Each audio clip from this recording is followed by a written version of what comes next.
Welcome to our regular City Council meeting, October 18th, 2022. We're glad to have all those in person here. We would hate to have them any other way. And all of you that are online, we're glad to have you here as well. So with that, we will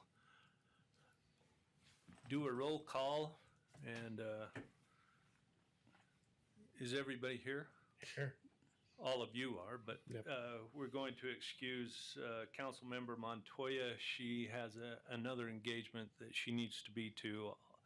All four councilmen are here, and I'm here. So with the roll call done, I would like to ask if someone would like to lead us in the Pledge of Allegiance. Mayor, I'll do it if you want me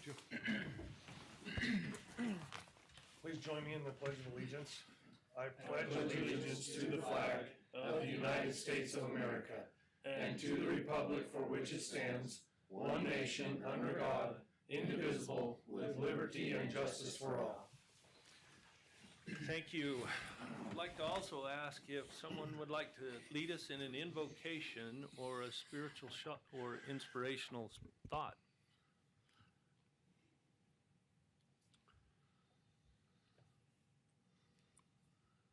Okay. You can do it, Mayor.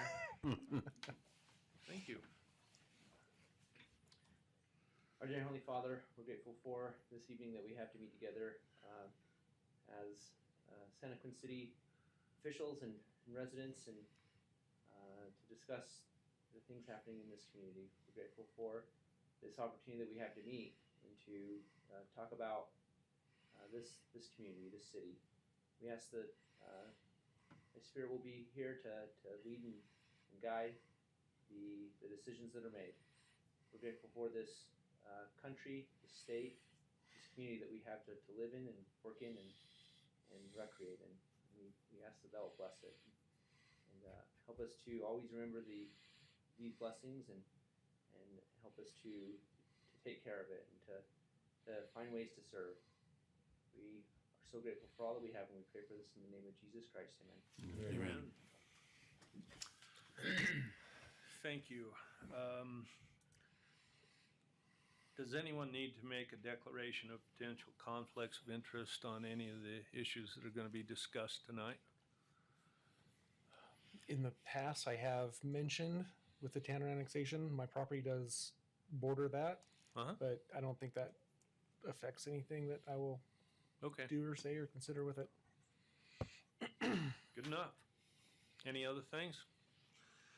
Then we'll move on. This is the consent agenda items. We want to talk about the City Council work session on September 20th, the regular council meeting that night, and October 4th's regular council meeting. This is the minutes of all those, as well as the bills, the city expenditures from the 1st of October to the 14th. With all four of those issues, are there any questions, concerns, or changes to any of the minutes that you see that you need to make? Good? With that in mind, since this is the consent agenda, I would entertain a motion to approve that consent agenda. So moved. Have a second? I'll second. Move in a second. Roll call vote. Councilman Hathaway. Aye. Councilman Meekum. Aye. Councilman Sidaway. Aye. Councilman Adcock. Aye. Perfect. In the public forum, we really didn't have anybody sign for any part of our public forum to address us, so we're going to move on from there, and I would like to go to item number 5, Jen Wagner. And I know, John, you're probably ready for this if you would stand up, but I do want to say just a couple of things. Maybe I'll wait till you're done. No, you're fine. Go ahead. I just want to say that I've had a chance to meet this wonderful lady over the last year only, and I am so impressed with the things that she has done. I walk into that library and I see the way that it functions and operates. it's amazing to me, and was amazing to me when she brought all the kids in that day, and she had asked me to just help throw out some prizes and do something. I'd never seen so many kids that have been in a library so fast in my life. We have some education going on in this city, and it is a thank you to you. You are tremendous for all you do. John? Excellent. Thank you, Mayor. I get the privilege of saying just a couple more things about Jennifer. Some of you might know that Jennifer has actually been employed by the city all the way since 2014. So she's one of the veterans, definitely in our department. Might be one of the longest lasting employees in our entire department, and that's a good thing. She brings her professionalism and experience every day. And a few of the things that I can say about Jennifer is her energy with her team. She has a way of uniting people and bringing the best out of people, and that has been reflected in her programs. Mayor mentioned just one event where it was just bursting at the seams, and she does a tremendous job maximizing that space in that little 3,000 square foot facility to really accommodate thousands of participants in many, many programs. A couple highlights I do want to mention is the last 2 years, she has brought into the city over $80,000 worth of grants. Wow. So she's got a talent and finds a way to bring money in and again, to continue to add books and multimedia. One of the numbers that I thought was pretty interesting is the circulation of books alone, more than 6,000 per month. That's books going out, coming in our little community. That's just incredible. And that's not even talking about the multimedia and the online stuff. So it's truly an accomplishment that she has, what she's doing with her team. And she has a bright vision of where the library can grow in the future as we grow as a city. And one of the things that we really wanted to mention, and Jennifer, go ahead and come up here for this. She let me hold this for a little bit. It's pretty amazing. It's a major award. I know I was holding with both hands the last few minutes, but it's called Making the Difference Award. And at her state library association meetings, I would guess about 6 different cities received this out of the entire state. So there's 59 libraries, and 7 of us received the highest award. Wow. And so that's competing with the Orums, the Spanish Forks, the Provos, all the large ones as well. They're all on the same plane. And she brought home the gold. Yep. So congratulations, Jennifer.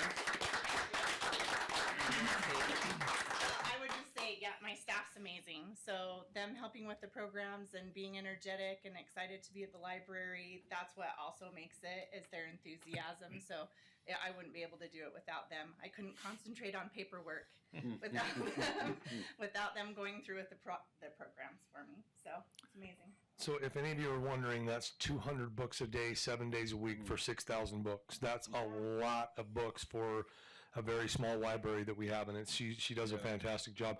And if you've ever seen Jen when she comes in, she's very exuberant, very enthusiastic. Maybe too much. That never changes, and it always brightens my day when she comes in, because usually she comes in after hours and I'm still there working, but she is just always fantastic. And I would say, I think this is still the case, John, that our library is still our most used amenity that we have. That 6,000 books that we have a month, that will give you an idea of how utilized our library is. So congratulations on all of that stuff, and thank you for your wonderful attitude and your positive exuberance that you exude everywhere you go. I love it. Thanks for letting me do it. Yeah, and just with the growth of our city, over 60 new cards every month get opened. Wow. I mean, there's so many little kids and good things. So good things are happening here. So thanks for letting me be part of it. You know, the other thing is you are not forgotten. We are working on as many things as we can to make sure that all of your hopes are met with this. So it's a busy time. Yeah, for the whole city, right? It is. Yeah. Thank you. We have something too. Have you come up for a picture? It's not a basket. I know, it Looks like a pillowcase. Oh, canvas bag. Well, we invite the family. We invite the family members. We have to make them.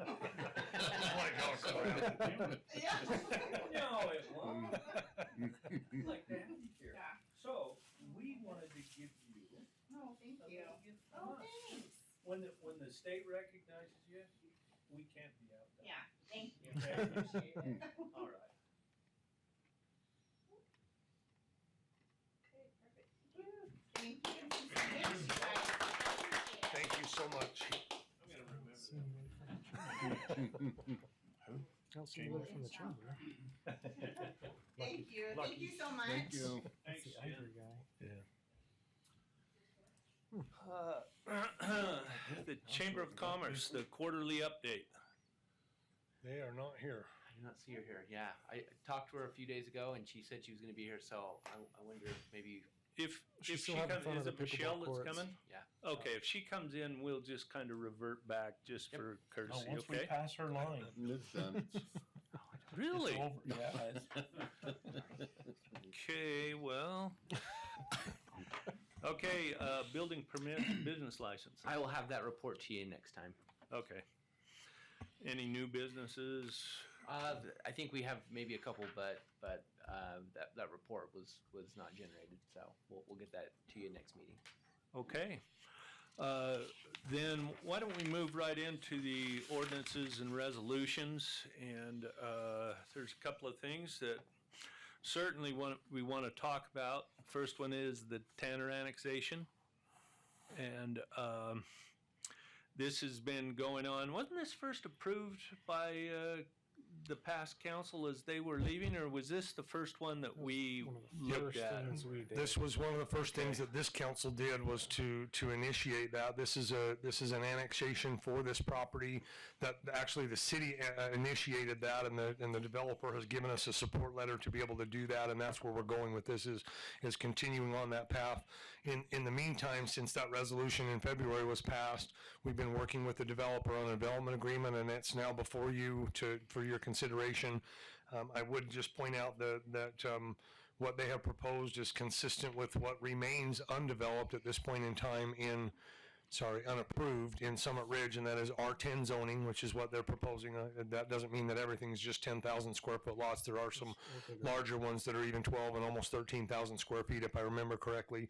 They're also proposing all of the accesses, all of the roads and everything meet our standards, and they are also proposing to provide a little over an acre worth of a finished neighborhood park here. We talked about this in the work session, just kind of prefacing this, and so I'm happy to answer any questions. Let me go to the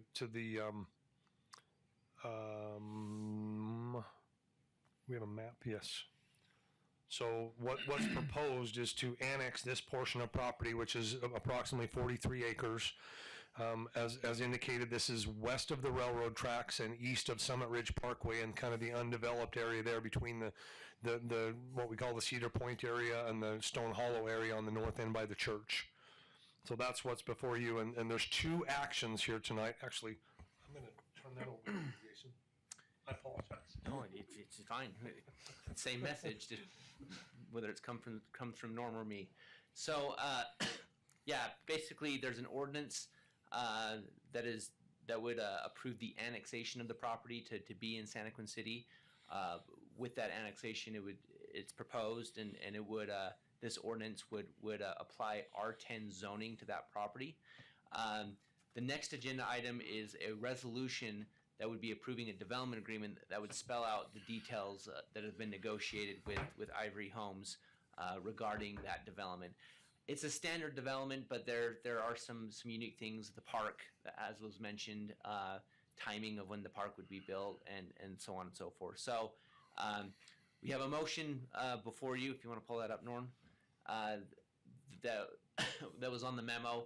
One of the motions is for the ordinance. The other motion is for the resolution, with one conditioning approval with the other being approved as well. So, and coordinating with legal counsel, what that really means is we won't send the annexation documents to the Lieutenant Governor's office until we have the development agreement signed and executed and recorded. So really it's a matter of timing of when these things are finalized and executed, but that's essentially what we'll be doing. Did you want to say any more than that, Brett? No, that's fine. You want to see? We have Skylar Tolbert here with us with Ivory Homes, who is the applicant. So if you have development type questions or whatever, I would assume he's willing to help with those questions. And I should also just mention that the Planning Commission did give a unanimous recommendation for this. They did, and let me take a step back. The Planning Commission, part of an annexation process, is not required to give a recommendation. However, the direction of Mayor Olson, he wanted to have the Planning Commission look at the conceptual layout of the development and the proposed zoning. They did give some suggestions. They obviously would like to see maybe a little bit less dense zoning. And they talked about some connectivity out the eastern side of the subdivision, which would be really difficult to do with the Union Pacific Railroad being there. But with that said,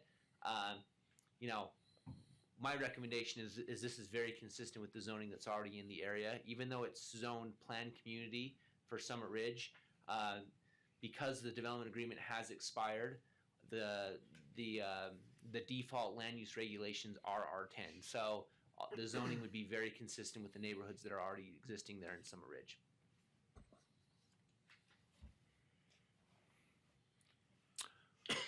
Any comments? I do have a question for the developer, if he could. If you come up and state your name, that'd be great for the record. Thank you.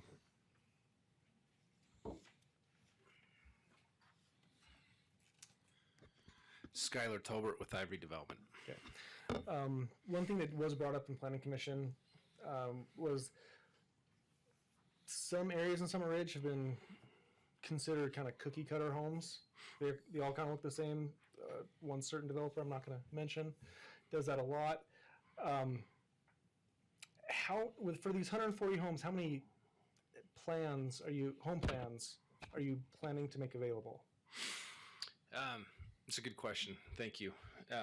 And before I answer that, I'll just give you just a little bit brief background on Ivory Homes for those that may or may not know. But we've been in Utah for many years, going on almost 30 years of being Utah's #1 home builder, which we look at and track permits per city for the whole state. And so that's where that comes from. I've been with Ivory for 14 years now, and we did build some of these homes to the north of this subdivision in... Mine was one of them. My first home that I built in Summit Ridge. Well, we believed in it. We tried to buy some, a number of years back from the bank, during 09, 10, 11, when times were hard. So we're excited to be back in the city, building our own homes. To give you an idea, we've got multiple different catalogs that we consider our home plans. We've got our signature plans and collection plans and cottage plans and townhomes and all sorts of things. We probably have more product offering than any builder in the state just because of the breadth of what we do. I don't have a number for you, but there's probably 20 or 30 different floor plans that will be offered. So what we do is we take the lot. It was mentioned that not all these lots are 10,000 square feet in size. There's some that are 12, 13, 14,000 square feet. So we take the building envelope and basically say, this is the size of your building envelope. These are our home plans. These 20 homes can fit on this lot. These 10 homes can fit on this lot. So we give people a variety of options of what they can build there. So it's not the same 3 plans or the same 4 plans with a little bit of iteration there. We'll be thoughtful in what we do. We haven't picked every single plan yet. And the market's changed considerably in the last couple of years. I'm sure you're aware.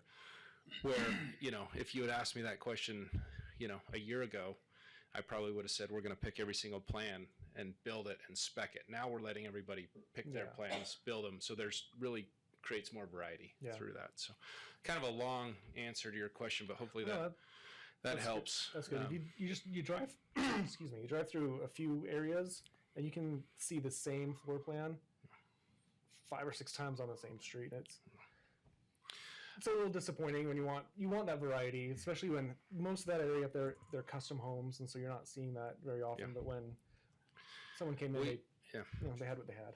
We create our own CCNRs. We really do care about what our communities look like.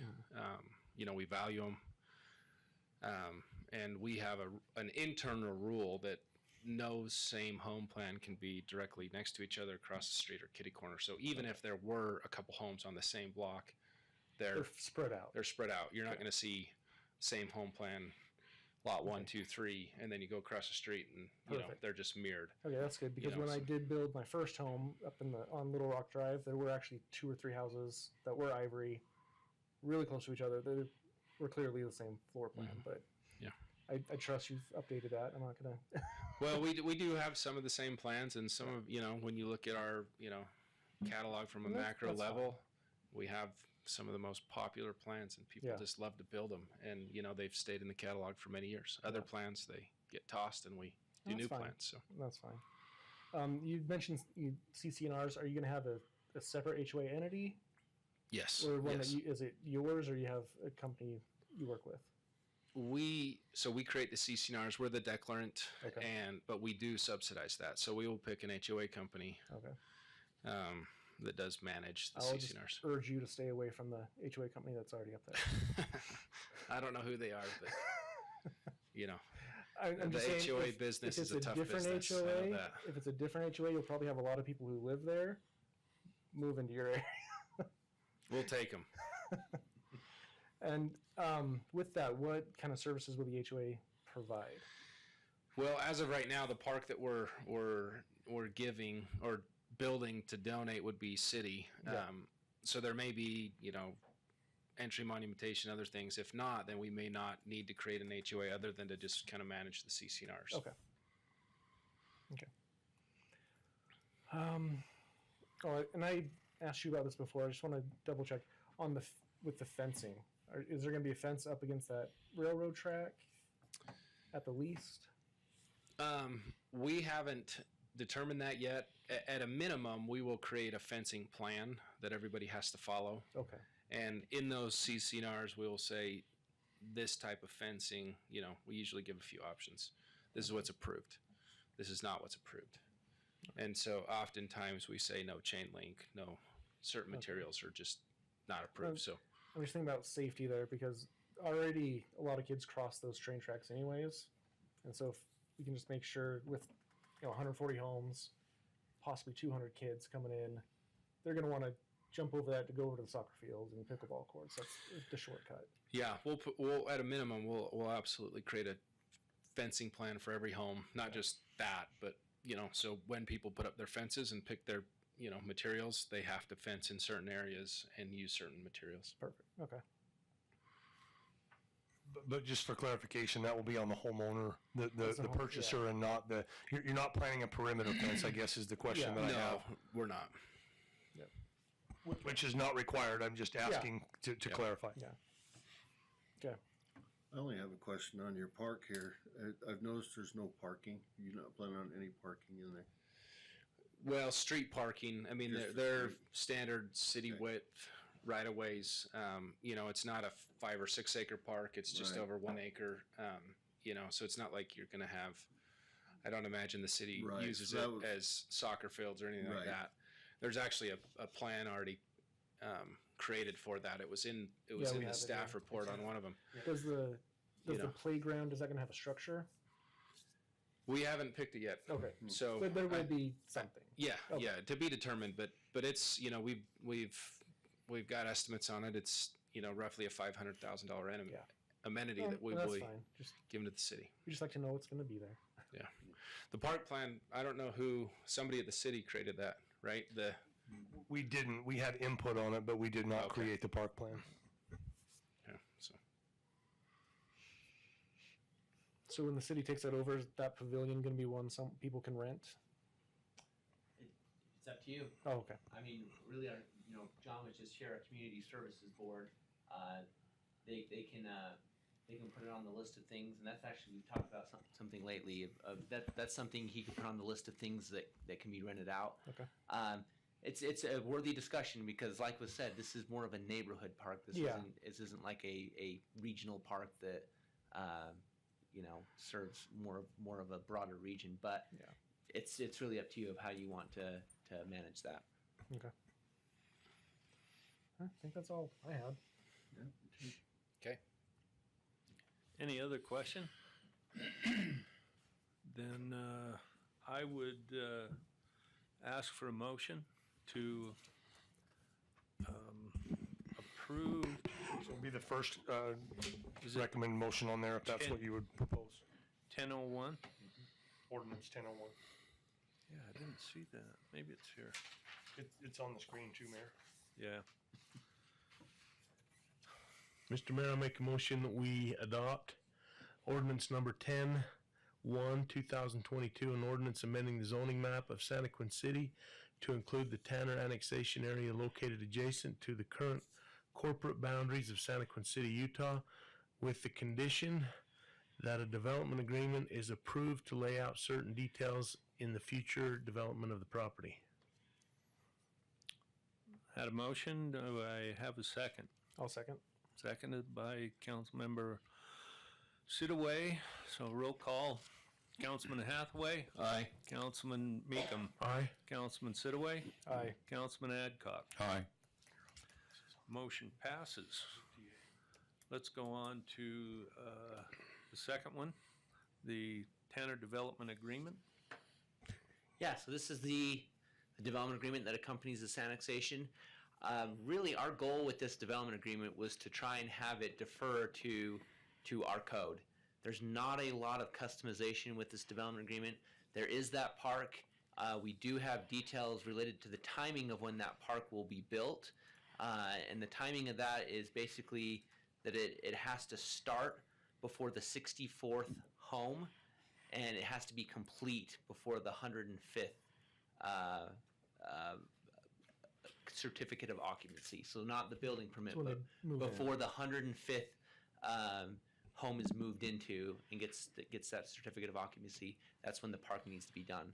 So that's probably one of the biggest details in the development agreement. Like I say, a lot of it is really consistent with our code. Standard. We're really making an attempt with these development agreements to have it defer to our code. There's obviously a reason for some negotiation and some uniqueness with that, but we're trying to avoid having 15 different 15 different codes for different areas of the city. We want to have one code and only fine tune as needed. So I think that probably is all I really need to say, unless I'm missing something. But yeah, Resolution 1005/2022, and again, we would get this executed and recorded before we take the annexation documents up to or send them off to the Lieutenant Governor's office. So we're happy to answer any questions you have about this development agreement, but it's here tonight for your consideration. I would just add that we appreciate working with Ivory Homes and Skylar and their engineer. Again, this has been an iterative process trying to kind of nail things down and get things where they needed to be, and we appreciate working with Skylar and getting this taken care of and kind of moving things forward for both the city and for the developer.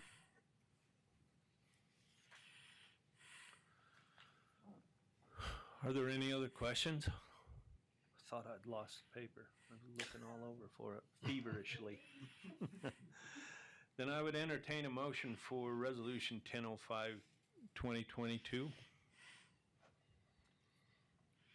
Mr. Mayor, I'll make the motion to adopt Resolution 10-05-2022, a resolution approving a development agreement between Santaquin City and Ivory Development LLC regarding the Tanner Flats at Summit Ridge Development. Having a motion made, do I have a second? I'll second. Seconded by Councilman Hathaway. Roll call vote. Councilman Hathaway. Aye. Councilman Meekum. Aye. Councilman Sitaway. Aye. Councilman Adcock. Aye. Motion passes. And on here, I didn't mark no or anything on Betsy's, okay? All right, detached accessory dwelling units. This is ordinance number 1002/2022. And this has to do with the allowance of accessory buildings being built onto what is now single-family lots where a home already exists, and the addition to stay within the boundaries, setbacks, and heights that the buildings were given through this resolution. Anyway, we discussed this earlier tonight. I think the discussion in the work session was very thorough, and pointed to some issues that we may want to study, but also want to provide for the people. And I guess the issue that I have is we've had this in effect for a year and a half, 2 years, and nobody's ever built anything on one of them. So it's not like, oh, this is the hot sale of the day. This is looking at what we can do to help with low to moderate income people find housing at a little lesser rate, and for families to be able to bring their elderly parents or whatever and have a home for them.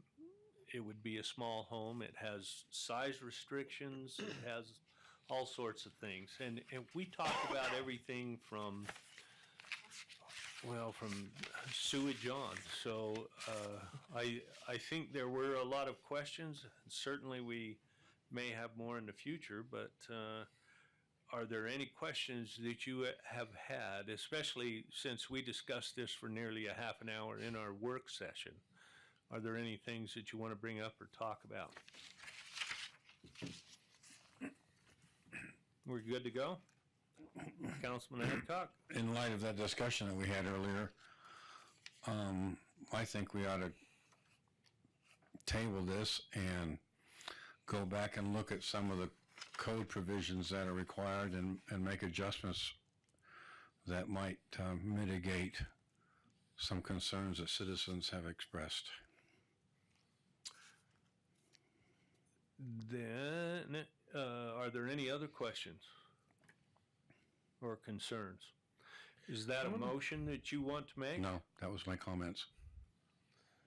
Is there a I'm worried motion? it'd be more effective to make the simple code change, make it allowed in the R10, so that I know there are a handful of people who are in R10 who kind of want to get moving on this, and then maybe readdress possible code issues that would come up later this year or early next year. Do we leave ourselves in danger by doing such a thing?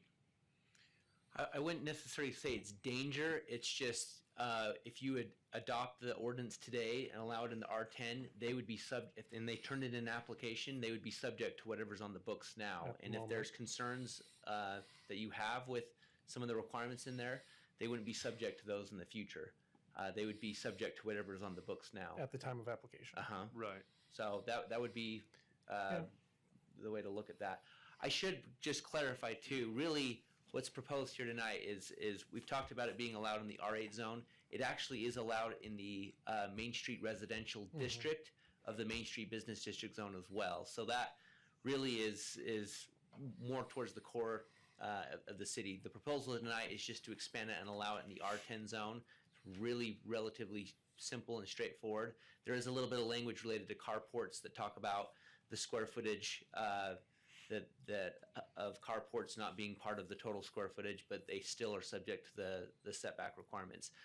There also is some language in the land use table that is just a little bit of cleanup that's not substantive, but it's really just helping to clarify the dwelling, the residential dwelling uses that are allowed in that zone. So with that said, I'm happy to give you answer any questions that you have or help you address your concerns.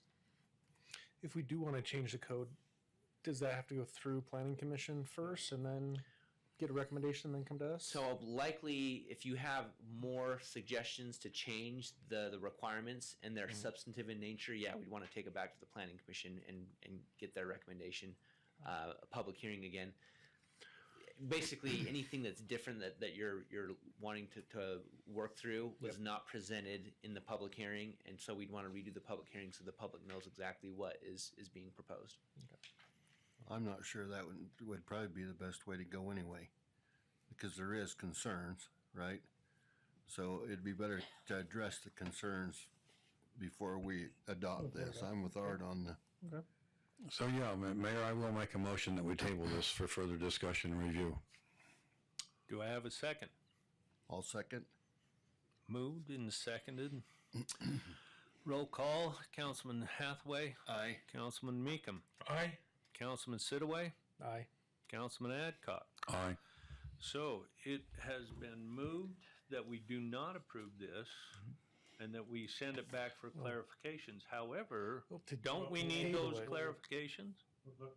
Did we not approve it, or did we table it? There's a difference. We tabled it. So we've tabled this, that then would potentially come back with something else that is separate from this, but then we can consider them both at the same time. I want to make sure that we're very clear on what's happening, and I would also say, and we've already said it, please give us your direction of how you want that to come back. If you want the planning commission to look at this, please don't just say send it back to the planning commission and have them look at it. If it's It needs to be setbacks, specific. if it's height, if it's basements, give us the specifics that you want to send back to the planning commission.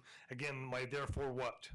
And I think it'd be helpful too. I'm not aware of the concerns you're talking about. If you could forward that on to me, I'd be happy to look at it and use that as kind of a way for me to help understand what the concerns Do you are. want those now, or do you want them in I'll an send email? it to you right now. Yeah, whenever it's convenient for you. Well, I would make a comment on that. We talked about earlier in our work session having two separate ordinances or whatever for Codes. an R10 and a R8 or whatever. I would suggest we have one.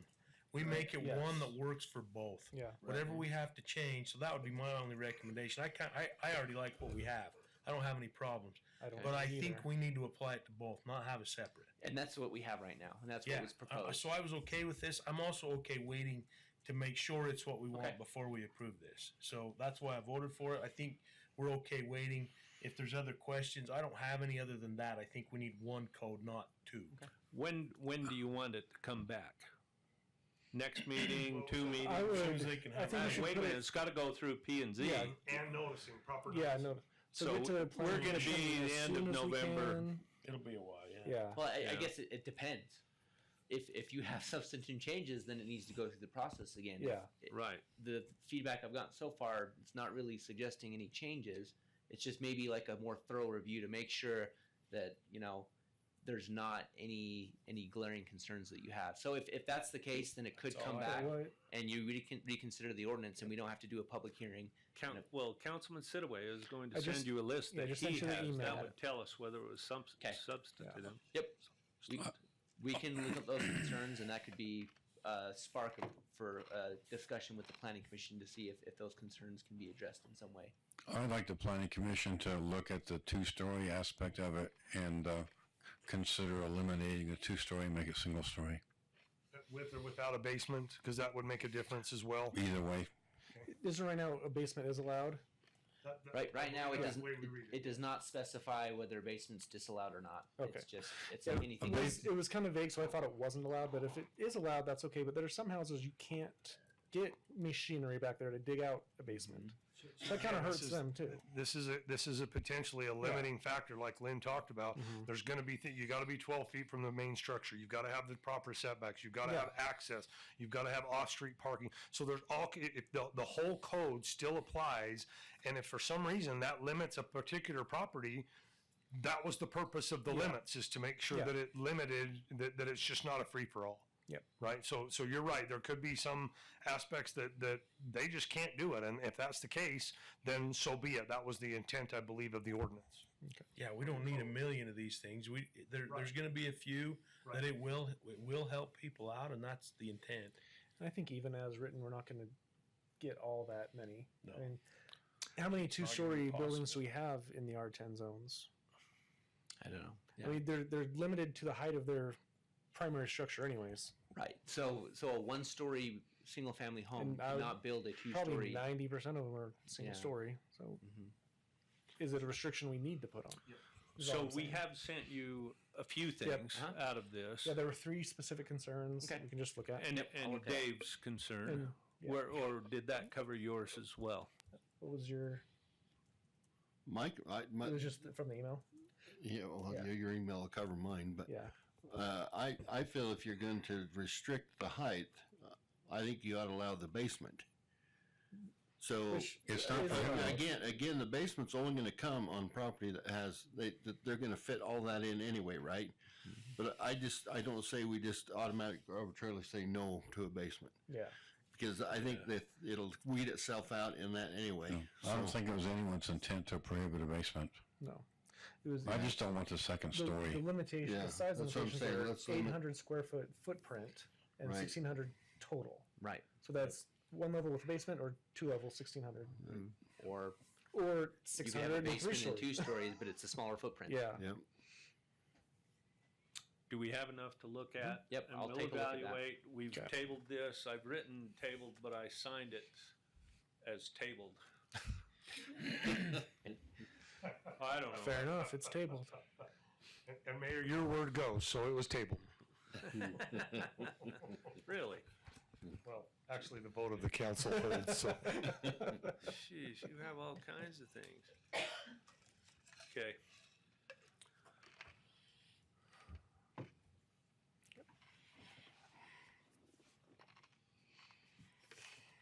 This is the Citizens' concerns. Second Amendment restated interlocal agreement for joint and cooperative with the Mount Nebo Water Agency. This has to do with Yeah. the Mount Nebo Water Agency allowance Surprise, of surprise. bringing Strawberry water users onto the board with a voting, as a voting member, and certainly something we need to look at. And Yeah, so Mayor and Council, as we talked about in our work session, the Strawberry Water User Association is a large purveyor of water in the south end of Utah County, which is the purpose of our Mount Nebo agency, is to look at all of the water in the south end of the county to make sure that we're sustainable, make sure that we're doing good management practices and those types of things. So it only makes sense to me from a technical aspect of it to really get them on the board and have them be a part of input and decisions and discussion, et cetera.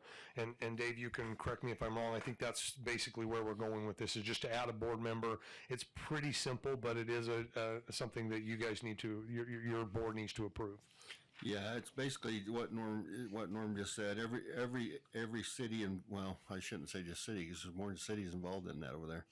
But all of the players, I guess, all have to approve this. So this is just, you That's know, all our- Santaquin's. it's 100%. It's not a majority vote. Then is that what I? It's all or nothing? I'm not sure. I don't know how that plays out, but It should be in the bylaws if they. It will be in the bylaws and how they are structured. I don't know the answer to that. It may be a situation where it's just a majority board like what yours is. It's 3 out of 5 here, or whatever the case may be. But I believe that would be the way it would be set up. But I'm not sure that I have that information up front. I just look at this way. It doesn't hurt us. It doesn't hurt anything, but I think it brings value to that agency, because again, they're such a big water player in this whole thing anyway. So I think it only enhances the board more than hurts anything. I would concur, Dave. Okay. Is there any other questions that we need to have on this? Any statements? Anything you don't understand? Okay, then I'd entertain a motion that we adopt this resolution. I'll make a motion to authorize Mayor Olson to sign the Second Amendment and restated interlocal agreement for joint and cooperative action, creating the Mount Nebo Water Agency. Having a motion. Do I have a second? I'll second. Seconded by Councilman Hathaway. Roll call vote. Councilman Hathaway. Aye. Councilman Meekum. Aye. Councilman Sitaway. Aye. Councilman Hancock. Aye. Okay, all approved. Let's move on to the next one.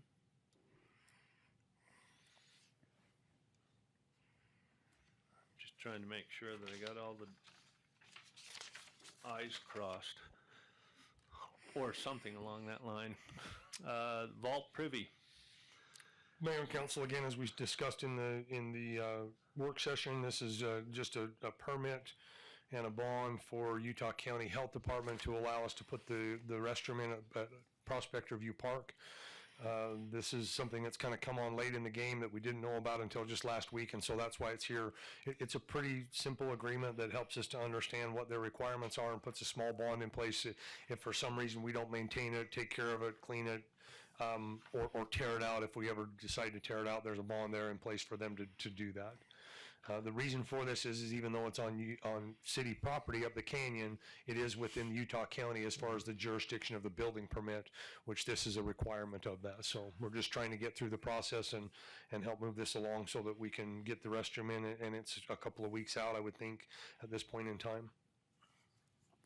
Happy to answer any questions that you have about it. We discussed this at some length. I think it's a question of cleaning, opening, and we'll make this as we go along. In order to get the building permit, we really need to sign this. In the discussion we had, there was a contingency suggested. Yes, I apologize, and I don't have that in the motion. The contingency would be that if you choose to approve this tonight, then it would be contingent upon final legal review by our council. Thank you for reminding me of that, Councilor Adcock. So with that, can I have a motion? Mr. Mayor, I'll make a motion to authorize Mayor Olson to sign an agreement with Utah County for the Prospector View Park Vault Privy Maintenance Agreement after legal counsel has reviewed and approved that. Do I have a second? I'll second. Second by Councilman Sitaway. We'll have a roll call. Councilman Adcock. Aye. Councilman Sitaway. Aye. Councilman Meekum. Aye. Councilman Hathaway. Aye. 4 ayes, but there was a no. No. Okay. So that will move on, and we'll be able to pass that on after we've gone through it. Great. 10:06.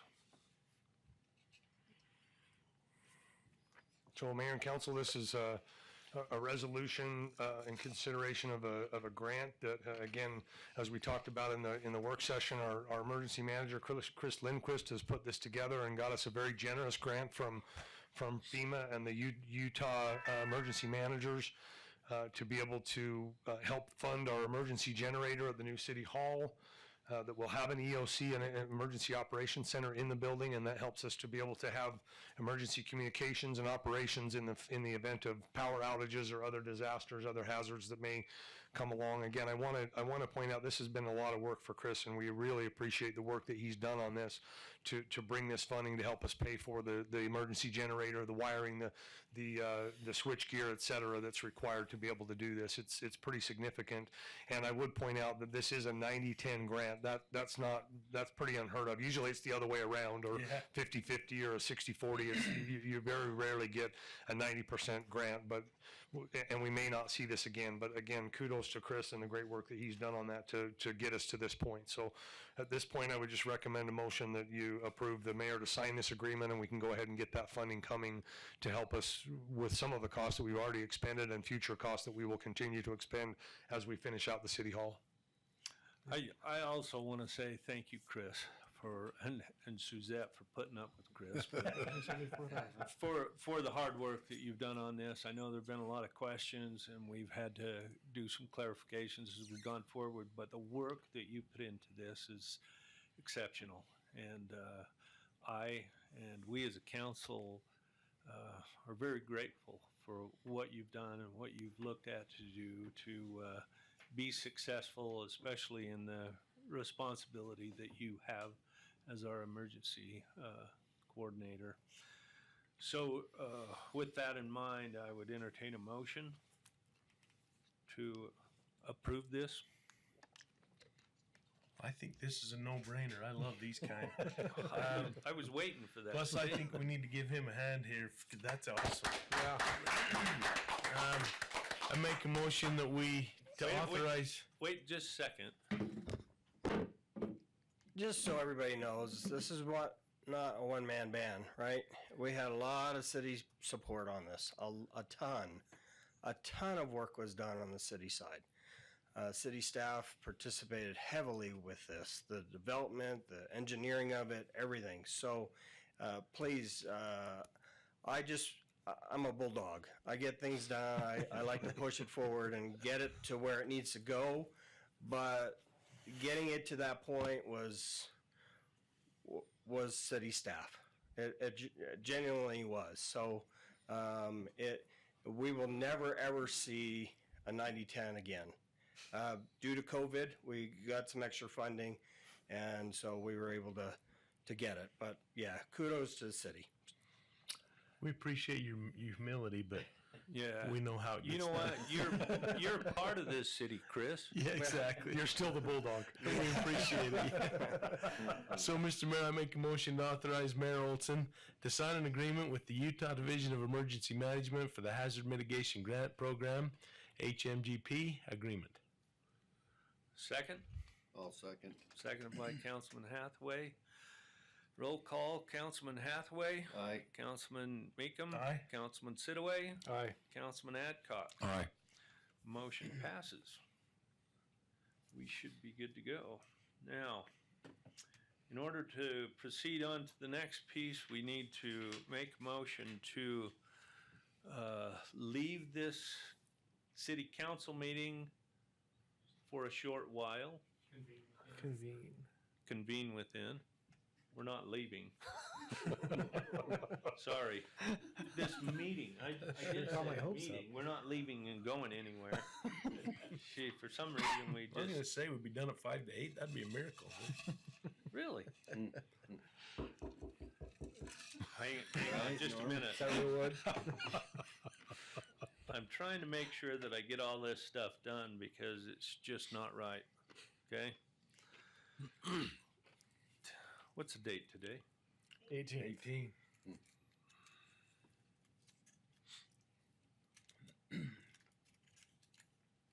Sorry, I'm just want to make sure things are right.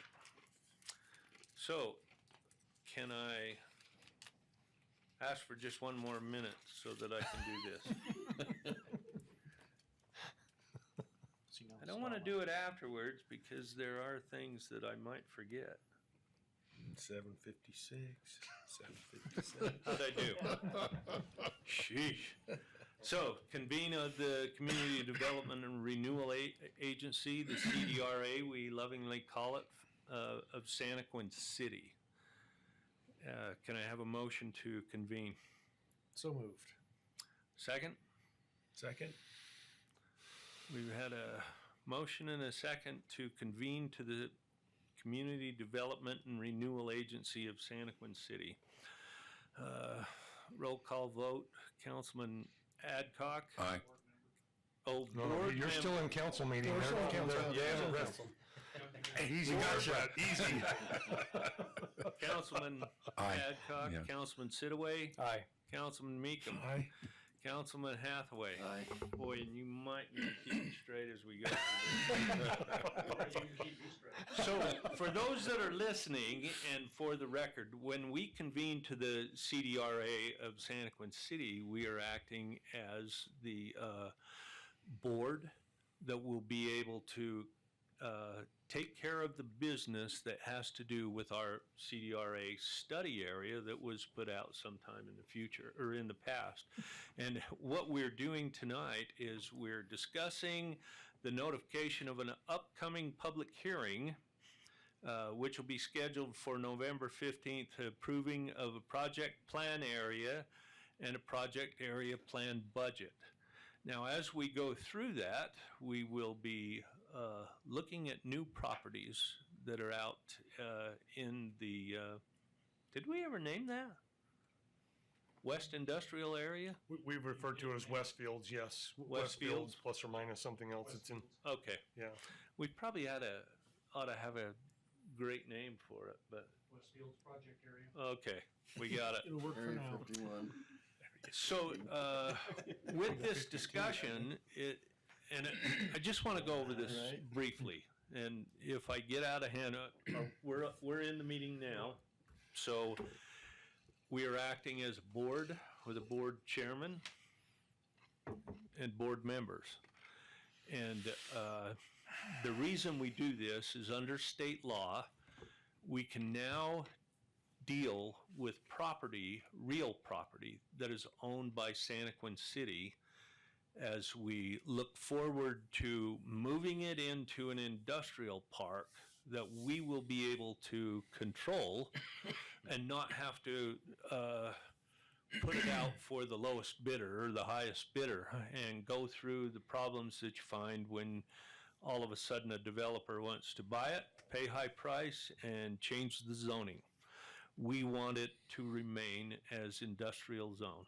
And that has been the feeling of this council from January 1st on, or 2nd, or whatever the day was that we took this on. And we have developed a good plan. We are now at a point that we have preliminary drawings put together. We have the ability now to entertain those that have come to Santaquin City to bring their business here and to create the area with companies that we have taken a very good look at and that we feel comfortable. And because of this, we will draw up an agreement so that when we are prepared to sell this property, it will be done so in a board meeting just like this. And we will have agreements similar to the agreements even that we just passed with Tanner Annexations. Only it will have different statements that are within that talk about what will be your responsibility as you buy within this industrial zone. You will bring an industrial business here. And we have looked at the costs. We have entertained all kinds of things. When we have to look and say, well, we could sell it and not worry about a thing and let a developer come up with it, there's too many unknowns, and it's also their money deciding what's going on. With the value of the property, we don't necessarily want to go to the citizens and say, well, we're going to throw on an extra X tax so that you can pay for it, or a bond to take care of these kind of things. We feel that we have a plan that we have put together, and that plan will be brought together in future meetings so that the citizens of Santaquin can look at what we're doing. They'll even be able to see who the businesses are that are being entertained to brought and sell the property. The property has been split into 6 or 8 parcels at this point, and we have had appraisals done by 2 appraisers that are actually approved if you were buying state ground, or ground that the state would have to approve of to give you money to go forward. And even though we don't require that in this particular transaction, I think the people that we used understand the value of property, especially property of the industrial type, and what we can do with it, operating as this CDRA board. I believe the best thing that we've done is we are fulfilling promises that we gave to the citizens of Santaquin that said, we're not only going to find ways to bring businesses here, but we're going to find a way to fund it and not have to have everybody come running with their checkbooks to do it. And I'm confident that this has been an aggressive move, that it's been a well-informed move, even though we are required to be somewhat cautious as we do real estate development within the city. Once we get it into the board, then everybody will know what's going on, and that will happen on the 15th of November. We should be able to make those times with which the notification and the public hearing will be able to be scheduled and meet the deadlines required by state law. All of this has been looked at by our legal attorneys, and we're learning. You know, hopefully we haven't skipped over a process. If we have, we'll just fix it. We're all just people. We're doing the best we can. We're not an attorney. Brett's the attorney. I'm the mayor. You guys, I'm the board chairman in this one. There you go. And the mayor. Yeah, and the mayor, and other times when I'm not around in this board. But more than anything, we have a plan that we have looked at and evaluated that takes care of the infrastructure, and we can do the costs, that we can get some businesses into some ground that right now is generating zero tax for our city. And we will be looking at providing many jobs in the future. So because we haven't been able to work fast enough with this process, we've lost two good companies that we had that really were interested in it. And I don't want to, when Norm said Dan's out entertaining 4 businesses or talking to 4 every month, that's my goal, and I try to do that. But a couple of these have been done by the staff and have worked very hard to get there. And sometimes we don't always make that particular one or the one that you would really like. But I think we've opened our own eyes at what we're capable of doing. And I look forward to this. So I know there's questions, and I don't have all of the answers, but I feel comfortable and confident both that we've made good decisions, and we've made those promises that we've given to the citizens.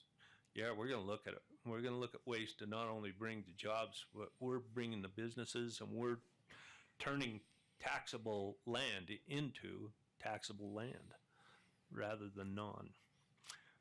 Norm? So, Mayor, Board Chair and board members, just as a little history, in June, you as a board passed a resolution to create what's called a study area. That was, a survey area, study, survey, an area that we would then look at to be able to refine and work out plans for. That was adopted in June. This now is what's called a project area plan, which is the next step. You facilitated us to get to here back in June, and this is the next step. So the discussion and possible action for tonight is for you as a board to direct us to go ahead and send out the notification so that we can have a public hearing on November 15th for another board meeting like this, where we will then consider what's called the project area plan. It's the survey area and the project area plan are authorized under state code as an entity, an agency of a sub-agency of the city through the CDRA. And so again, we're just taking those steps down the road that will help us to potentially convey property from the city to the CDRA, and then potentially sell that property to interested individuals or companies that will then bring the economic development that we can concur with and agree with through purchase agreements to be able to do that. But this is just another step in the process to get us where we need to go. So tonight it's just giving us authorization to go ahead and advertise this notification of a public hearing, such that we have the state codes taken care of. Yeah, 2 weeks ago, we thought it was only a 14-day process, standard notifications, and through legal, we've found that it's a 30-day. And so we're applying that and trying to make sure that we are right on. To be clear, a portion of it is notification of taxing entities is 30 days. That's already taken place because that was authorized by the action that was taken in June. This is, again, just a subsequent step. This particular notification that we will post only requires 14 days.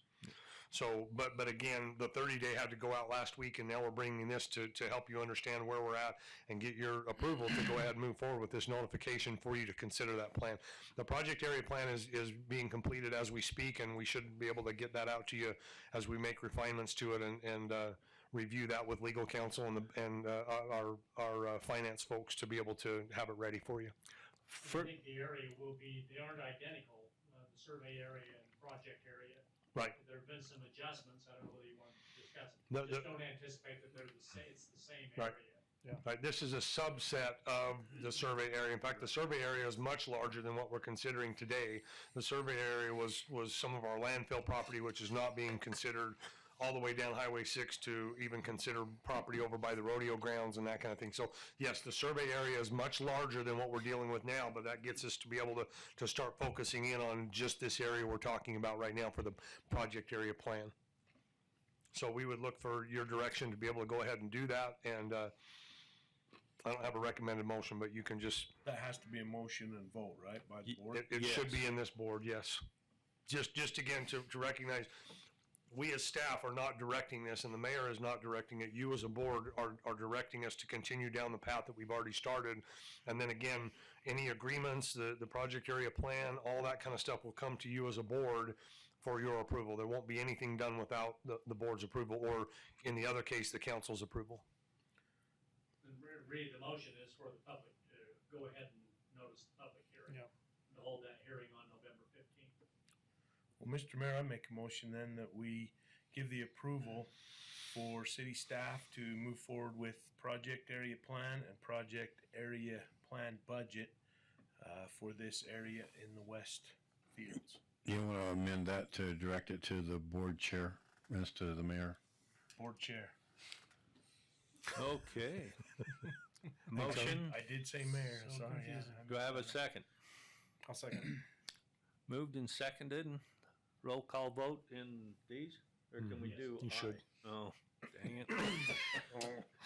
Councilman Hathaway. No, board members. Oh, Started to say that. board, B-O-R-D, member Hathaway. Aye. Board member Meekum. Aye. Board member Sidway. Aye. Board member Adcock. Aye. Thank you. You know what? This is a move in the right direction. That puts us ready to go, and Yes. we can Yes. entertain a motion to convene back or to get out of this meeting and convene back into the council. So moved. Second, I'll second. Councilman Adcock. Or Still board board. member Still Adcock. board. Aye.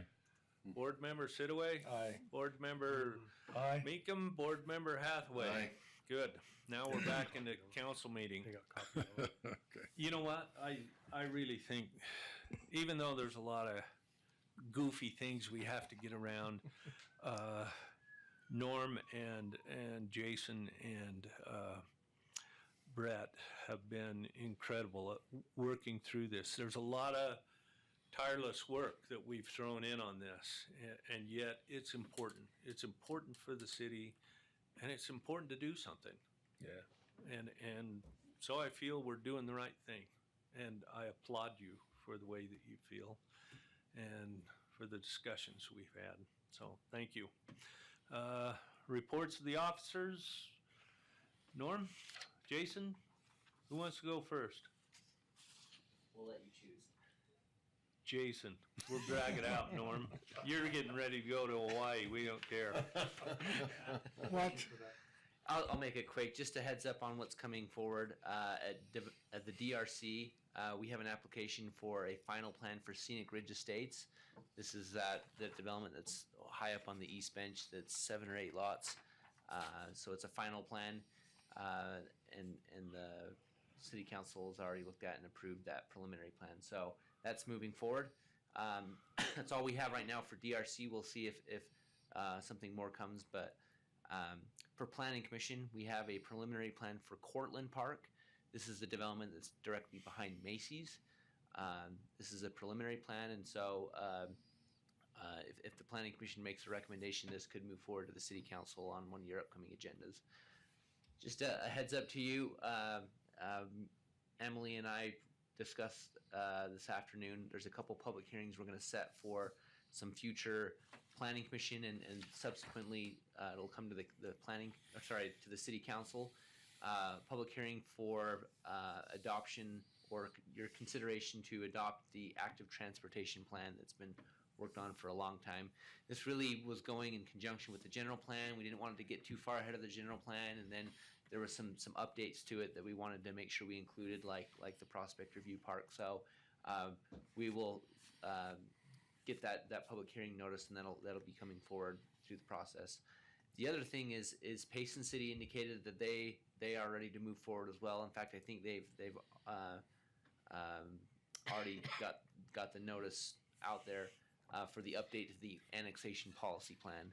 If you remember, the previous mayor and council worked out a local interlocal agreement with Payson City about what the line in the sand between our communities would be in the annexation policy plan. So this is really just making sure that our annexation policy plans are updated and reflect what was agreed upon there.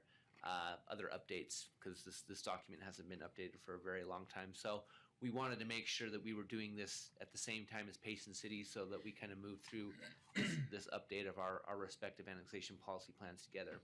So just a heads up of some things that are coming forward, and other than that, I'm happy to answer any other questions you have.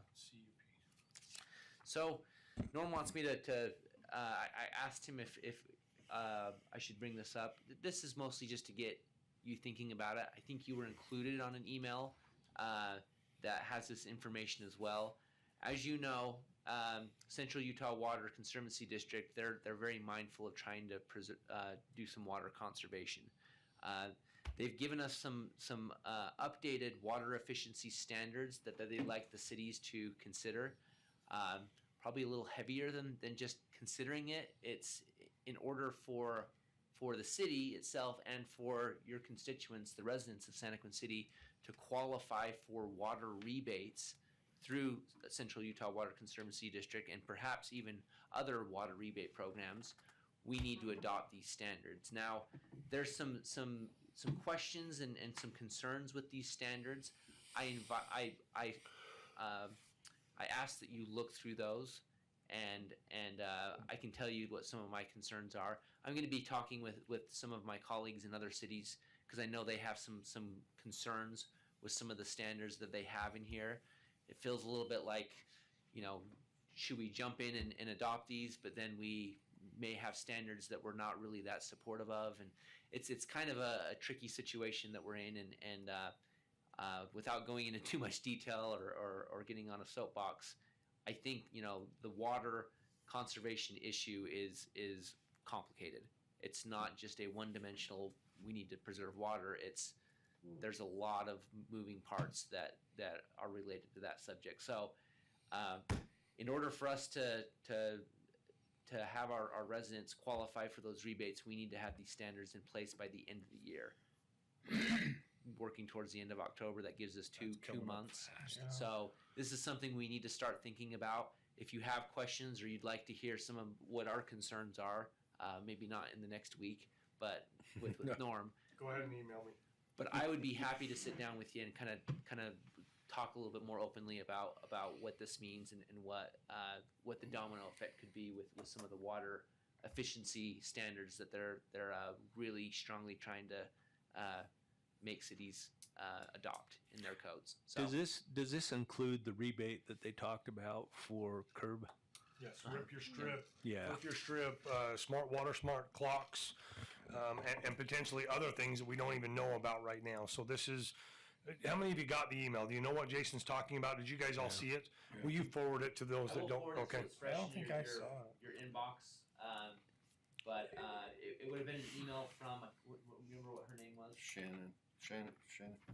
Yeah, Shannon from the Central Utah Water Conservancy District. I just wanted to see how many of you got it. Savannah Peterson. That's correct. Yes. So that's the name that, and I did see that your names were on that. I'll forward it to you so that you have it again. But please look at that attachment, look through it, and give me a call or stop by, and I'd be happy to talk with you about some things that you want to think about. Okay, she was the one that spoke at ULCT, wasn't she? I don't remember. I don't know. I wasn't in a session. If she did. I went to one of those, and okay. So this is something that could potentially be looked at as a mandate or an unfunded mandate. It is something that we believe that is coming down from the state or through at least Central Utah, who is, again, a very large water purveyor, larger than the ones we've talked about tonight. But the reality of it is that there's potentially some enforcement problems or concerns or issues with how we enforce it. So one of the things that you need to know, and Brett's got his brow up over there because he's like, I haven't heard about this. This is something that's just barely come back to the forefront. It is timely. It is something that we need to consider before the end of the year, but also recognize that because it's a potential land use issue, it still has to go through planning commission, and we're going to confirm or deny that, whether that's the case. It may have some other meetings that we have to go to, so that's one of the things that we're looking at right now is what's needed here. But you as a council need to look at this and say, is this something that we're okay with and we're okay adopting? But also recognizing that there are ramifications. So much like the moderate income housing, if we didn't do that, we would potentially be at jeopardy of losing state funding for road work, right? So this is potentially losing money even for the city, because we have taken part in some of these rebates to get smart clock timers on our parks, which is a good thing. I don't want to say that's a bad thing, but this is something that is a little farther reaching than maybe what some of the council members and the mayor are comfortable with. So you need to be aware of it, and that's why I asked Jason to bring it up and make sure you know this is coming. And if you have questions, now's the time, or as we go through the process, is the time to try and ask those questions or voice your concerns if you have any. And Brett will be looking at this as well.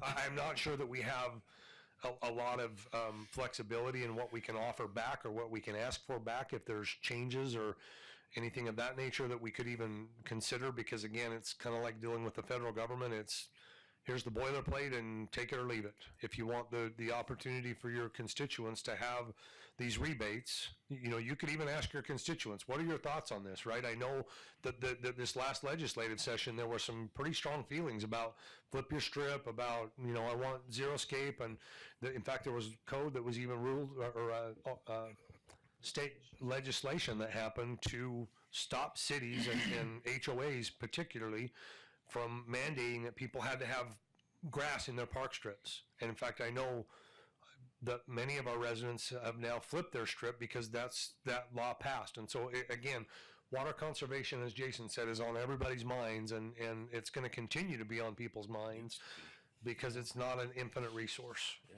So anyway.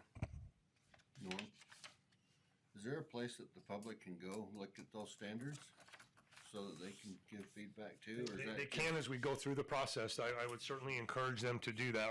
Right now, we just have it in an email. I'm not sure they have a public website. I wonder if the Conservancy District's So that's what I was website maybe has it. Like I say, we just got this. Yeah. And I'm starting to look into it. I actually Monday am looking to get together with some colleagues to see what other cities are thinking of this. And I know that one of our neighbors to the north was very concerned about it and has already given some feedback to the Conservancy District. So they've done a little bit of updating to it to kind of separate what they're requiring versus what is just a recommendation or something. But there's still some concerns about the ramifications and the domino effect that would come from having these regulations in our code.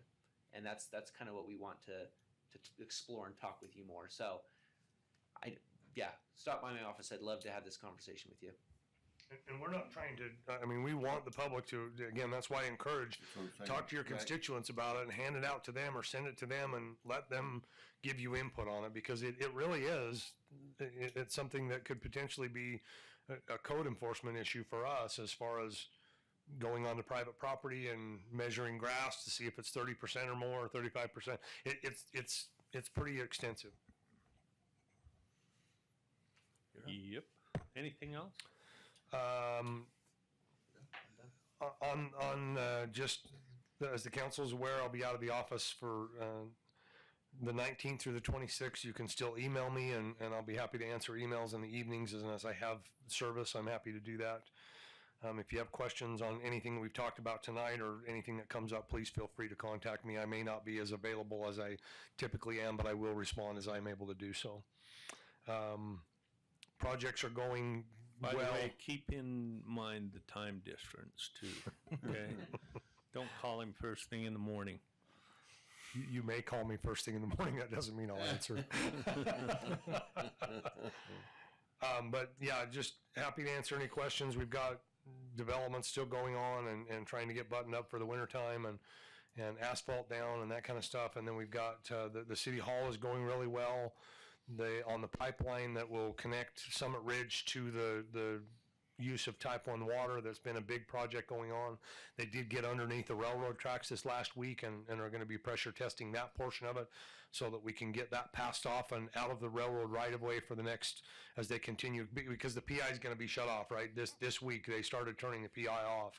So you and your neighbors will have less and less PI over the next week or so as the tanks drain and we stop filling them. And it's really, that time of year where we really don't need a lot of water on your grass and your lawns and stuff. So, but again, I'm happy to answer any questions that you have on projects or concerns that you have or anything else that's come up. Okay. Councilman Adcock. Would just like an update on Murdoch. I saw they've got some blacktop down there in their area now, and also McDonald's. Anything from either one of those? Yeah, so Murdoch, the mayor and I have actually had discussions with both of the Murdochs here just in the last week, and all indications that I've been given are that they will be submitting plans any day. They're just finishing up their civil site plan. They have their building footprint determined now. They've had some concerns with the soil on site and how they're going to mitigate those soils to be able to hold the structure. And other than that, I think we should see a fairly good turnaround time on getting them. As soon as we have something to review, we're happy to turn it around quickly. But yeah, they indicated really the next they couple were of ready. weeks. Yeah. Yeah. The last I heard about late last week was there was maybe a week or two worth of civil engineering, the site civil that they're still working on, and then we'll get a submission from them. Remembering that there's two processes there. There's a site plan and then there's a building permit, and we can go through both at the same time, but we can't issue a building permit without an approved site plan, I know, which is administrative. I know Ford was putting some extensive demands upon their dealers if they wanted to participate in electric vehicles, and they had to make a decision by the end of October whether they wanted to do that or not. So I wondered if that was impacting. What about McDonald's? Anything from them? We're ready to issue a building permit for them. They have everything is in place and has been for several weeks now, and we've informed them and called them and remind them that they have a building permit available for them to pick up. So Okay. the nice thing about the McDonald's is that the majority of the work is going to be off-site, off of our roads. It's just mostly site work and site access roads and that kind of stuff. So they will be able to do that through the winter. They obviously won't be able to pave, but they could even pave outside of our normal paving window, which is April 15th to October 15th, depending on weather. We might be able to extend that, good weather. But it's really up to them. We've indicated that it's ready, and it has been ready for several weeks, and we've made phone calls, and Jason sent emails, and we're just waiting for them to pick it up. Okay, thank you. Uh-huh. Councilman Sitaway. I don't have anything this week. Okay. Councilman Meekum. I just it was fun to go out and see the park area. I mentioned several years ago, my son used to live in Meridian, Idaho, and they have acres and acres of just beautiful park, and that reminded me tonight of what I used to see up there when I didn't think it was possible here, and we're getting there. Having those amenities for our citizens is just, that's awesome, and the way they're taken care of, it's just beautiful, and we need to keep going out there. There's still a lot of things we can do, and we've talked about some things we don't have the money for yet, but it's coming. Down the road, we'll get there, but it's beautiful, and I just thank the city staff and the people that keep it up. It's beautiful. That's all I have. Just to note on that you're talking about Harvest View Park and the pickleball courts. We've had some delays with electrical equipment, Rocky Mountain Power, et cetera. That's all there now, and it's just a matter of the next week or two. We'll get things kind of finalized and get things up and running, and the lights programmed, and the restrooms open. They're just right at the tail end of that, and they've been dealing with some of the same things that we're dealing with on City Hall, and everybody else in the world is dealing with supply chain and staffing and material availability and that kind of stuff. But it is coming together and looks very, very nice. That's great. Yeah. Thank you. Councilman Hathaway. The only thing I got is just to let the people know that the Community Services Board's meeting is Thursday at 7 o'clock. That's one of the boards that's probably good to look in on, and a lot of good things comes from that board. So Okay. I want to remind you that on the 28th, the whole evening of the 28th is our tax review. We're going to go back through our budget. Budget review. Yeah. Well, I say tax because that's kind of what makes the budget in some regards. So it is the budget. We will go through it with a fine-tooth comb, so it will take a while. There'll be no directors there. It will only be the staff and us. So please plan accordingly so that we can get that done. In the basement? Staff and some staff will be there and administration, yeah. Yeah. What time is the that? directors won't be there. Yeah, down in the basement. What time do you have for that? Sorry. 5 to 9? Something like that. I believe so. And there will be dinner available that day. Okay. On the 28th. That's Friday the 28th. Yes, it starts at 5 o'clock and could go to 9. It may not go that long, but that's what we will post. It will be an open public meeting that the public can come to. But my calendar says it's the 21st. It's the 28th. Okay. I thought we sent an invite out. Yeah, we did. Yeah. Make sure that Jeff was on that one. Emily. Okay. I think we originally talked about the 21st. When I click on it, it says the 28th, but it's sitting on the 21st on the calendar. Oh, no. We'll see you on the 28th. Okay. Okay, it's 28th on this calendar, so I'm good. Last week, we had the UDOT Board of Directors here. Had an incredible meeting. And the meeting really gave us a platform for 2 days at different times to be able to introduce the projects that we have and that we've been working on. Main Street, a new interchange, corridor preservation, the look of what that's going to be. We had lobbyists here, we had senator and congressman reps, we had the county commission here, we had just about everybody that we could, and then you throw the commissioners in that actually make the last decision of get that project done. We will be going before the state legislature with the opportunity to fund our study and environmental impact. Excuse me, a little COVID, don't worry. I think it was tremendous and a good opportunity. I was gone one of the days. I apologize for that, but not too bad. I didn't get to go to Hawaii like some people do. However, Norm took the time to introduce, and Jason was there. Did you make it, Jeff, to the bus? Bus? Yep. And we had a chance to show them firsthand. Unfortunately, we had UEA, so we didn't have the kind of traffic that we usually see, but I think they caught the gist of it. The amount of people that we were able to touch and some of the feedback that we have had. One state senator met with us, and we sat talking for some time, looking over the project, and he said, and coined the term, your interstate or your interchange here is a failure, and it is, and they recognize that.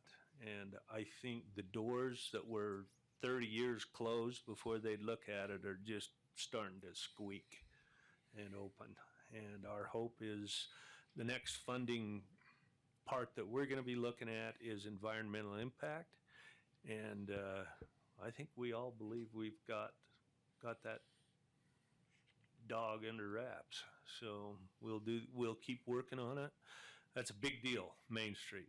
And to do only a portion of it, or to do the interchange with some kind of a Band-Aid, they all recognize those things, that we need to have this whole thing remapped, and we're getting there.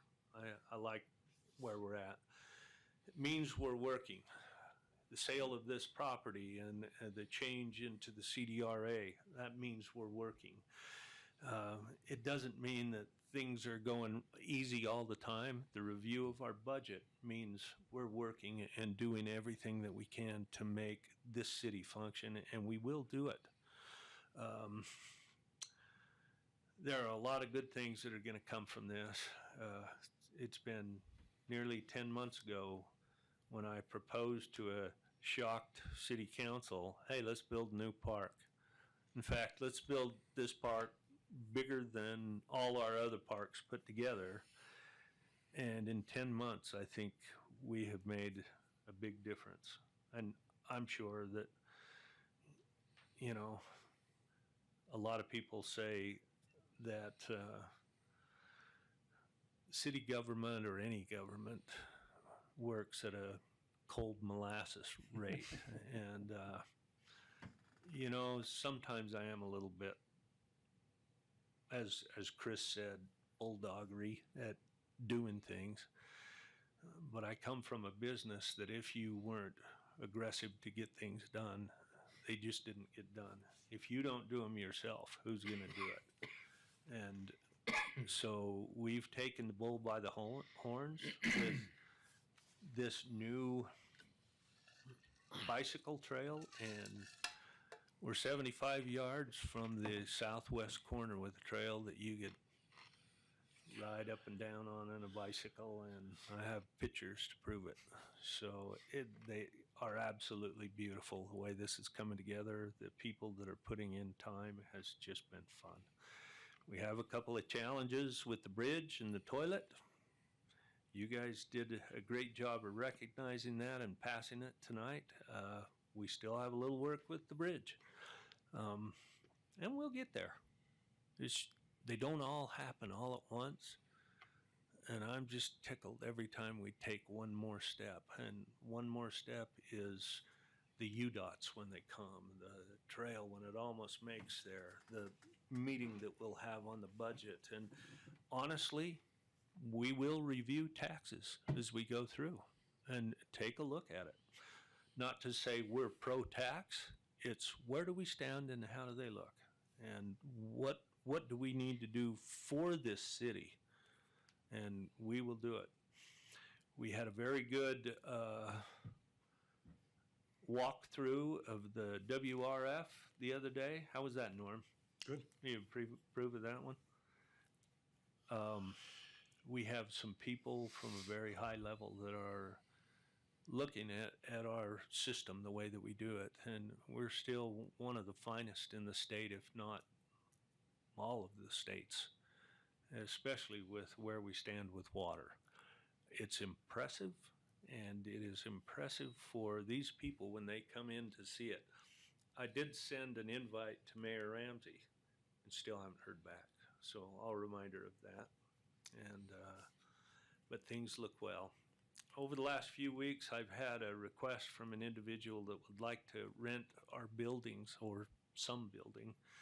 We looked at an ordinance or a proposal that was passed by the previous council that we would not rent our buildings at that time.